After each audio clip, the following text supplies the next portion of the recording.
Trust me, you won't find a worse, better restoration company than us. I guarantee it. I mean, I've been looking over your contract. It says, like, you guys are not responsible for any damage that you caused. It even says, sign your life here. What's that noise? Hey, is that my car? I think I just pooped myself. What? Wait, don't sign that contract. Hey, don't sign that contract, whatever you do. Hurry up and sign it, right here. Who are you? Me?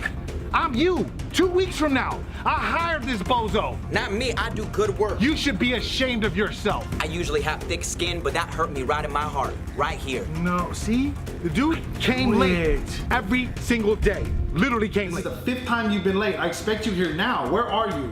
Give me a call. Then, I came home one day and he was on our couch watching TV, eating our Funyuns. What the hell? You're missing the best part.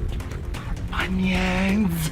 Do I not get a lunch break? I'm human too, sir. And to make matters worse, I came home and literally he was working underneath the sink and I saw everything he had to offer, okay? Hey, I was wondering if you could do me a favor. Oh my God! What the? I'm still sick. Where else am I supposed to keep my tools, sir? Look, I came all the way back in time to tell you, don't use any second-rate restoration company. Call Allied Restoration. It'll save us both a major headache. Here, use my phone.